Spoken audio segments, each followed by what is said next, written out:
But let's say, all right, well, let's get to the heartbreak of the weekend. Oh my man.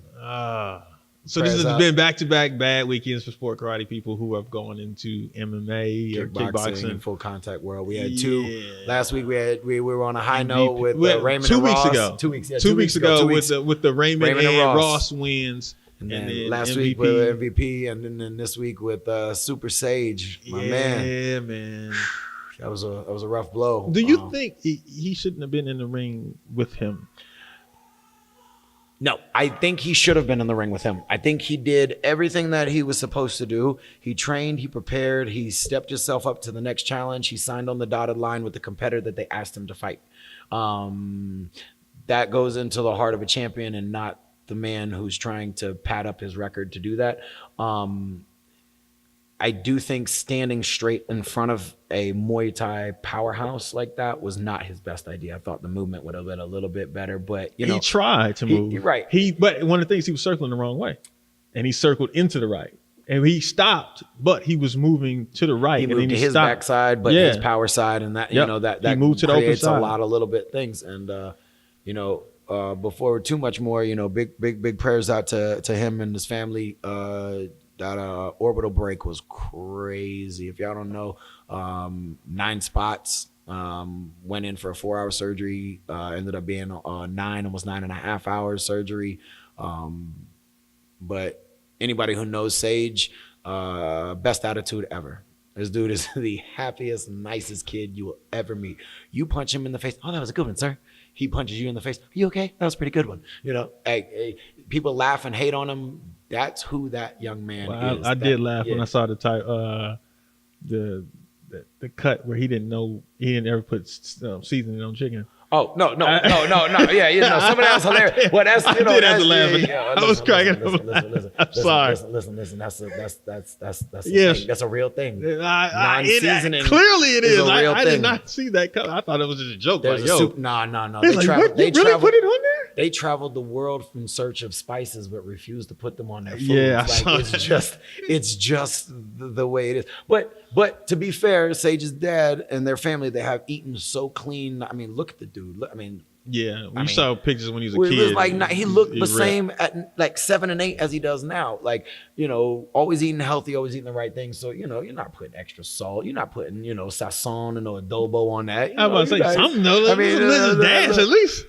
Salt-free table side. Mrs. Dash. Like, a little bit. Shout out Mrs. Dash, but you ain't got nothing on that Goya. Oh yeah. Actually, I made some ropa vieja yesterday. Actually, yeah, but so all right, where does he go from here, man? Like how? I'm not sure how long that. You know that's gonna be. Do you think it's time for him to? Nah. Well, it's up to go him. more into the TV realm because he has the look. I don't know if he has the acting chops. Yeah, but you know, we don't want him to come out looking like Rhonda. But yeah, he fits the description. He fits the part. That man could go out and do whatever he wanted to do. If he's gonna train and he's gonna continue to this, in my opinion, he's gonna have to tweak what he's doing. Whether it be find a camp that's gonna fit him towards that and push him hard like that. I know a lot of people don't like to do hard sparring because you know you don't last very long in training. You know, you get C, T, and E's. Yeah, exactly. But you know, so I get it. But I think that's some of what might have to happen. Some of the banging, somebody get in there and just go to town, because in his weight classes there are some killers, you know what I mean? And they're gonna come out and they're gonna come swinging. The young guy who got fast tracked by Dana and way too fast. And you know, UFC does people dirty. They get you on the hype train and then they put you against the monster and you're either crushed and now our money that we invested in our marketing to the new guy is out of luck, or you know they because they never find a way, like we talked about last time with Bellator. They didn't give Mike and they didn't give Ray D1 wrestlers, Brazilian Jiu-Jitsu black belts. You know, they didn't do that. They gave them ample time to develop and throw them in there. I think why Sage took that fight is because stand up versus stand up. He doesn't have to deal with that, and it's okay. Sometimes just either the right shot, the right timing, or whatever, just, experience. I mean, the number of fights versus the number of fights between the two of them was a big difference. Yeah, that's why I said, do you think he should have took that fight? But one of the things I saw that I was really afraid, because he convulsed on the floor. Yeah. But the dude hit him in the back of the head. Yeah, see, so dude went and smacked. But even if you are a fighter, you can't hit the dude on the back of the head. You know that. Like, that's a problem. Really that's bad. a big problem with MMA in general, with the stand-up fighting. We've seen it a lot, especially in the UFC. Guys get clipped right on the back of that crown standing up, and it's not a problem. It's only a problem when they go to the ground and they start ground and pounding. Sometimes. Depends on where the action is and how they roll, and that back of that head is a dangerous spot. I mean, spinal cord touches, like, shut off, night. Like, it's a weird thing. So,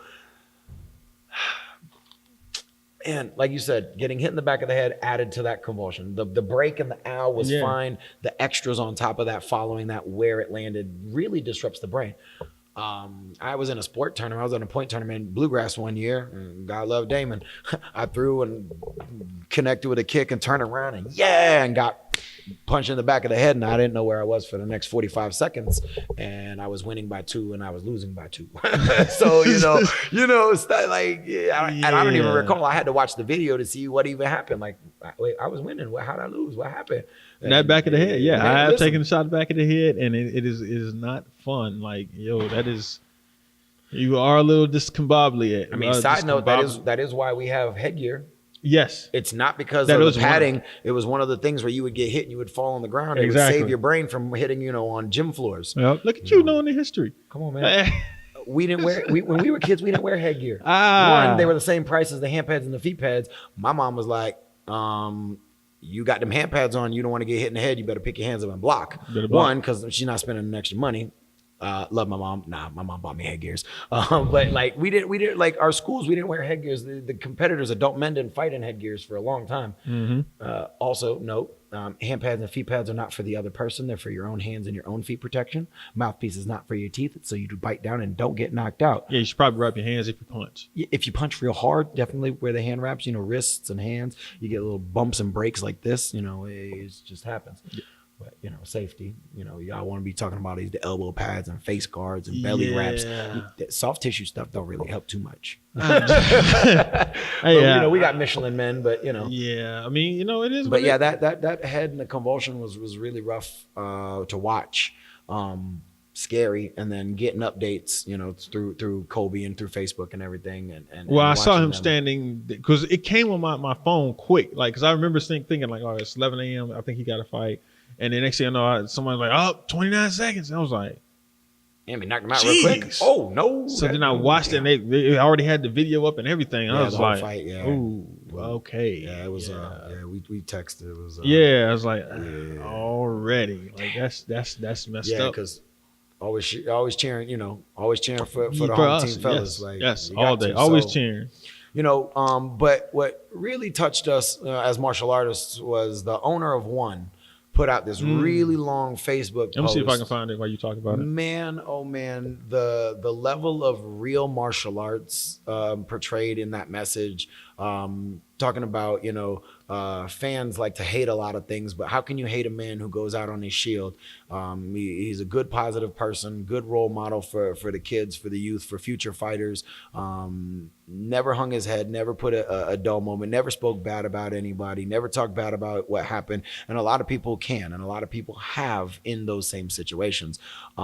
It was just a testament from one martial artist to another, where, you gave praise rather than pointing fingers and hating, or pointing and laughing because somebody who you think isn't to the level that you think it is, or you think where they should be, or they got somewhere based upon something that they didn't earn. But it doesn't matter what you think, you still celebrate a martial artist and how they do things and how they hold themselves. So shout out to, I can't say his name, the owner of One FC, because for him to take the time to wish him well, to say, he sat with him at the hospital and he talked to him, and then to give all those extra things, that's not a common thing that we do here in martial arts, especially at that level, in that kind of money-making world. I mean, most you know, you can get the Conor McGregors who get the love off hate and Sure. riling versus, you know, somebody who's good-hearted, good, humble person who just wants the best and treats this like it's a sport, not, you know, I got to get in the world and cage fight. Part of that, again, goes the difference between the American-owned companies and the Asian-owned companies. Well, that's World Extreme Cage Fighting, Ultimate Fighting Championships, pride, glory, one. Like, you know, just in how they hold themselves versus, you know, Bud Light, tap them out, stand them up versus very nice. Well, you know, I can't find it. Yeah, I can't even see who it is, but I can't find it. You got, I know Kobe posted it. it. Yeah, I think I shared it maybe too. But I'm not sure. But if I didn't, I need to. But it was really good. I'll probably tag it and share it on this page when we put this out. Yeah. So we can link it in. Yeah. But yeah, that was a small shining light in something that could be a bleak moment for the organization and for Sage. So, but it kind of what came out of it shows that the owner actually cares about his employees. The people, that help him be who he is. Exactly. You know, and big business, that's, you know, nice to see. Little business, it really is nice. It's just nice to see that people appreciate those who help you. I know it's a capitalist society, but still, you some decorum people.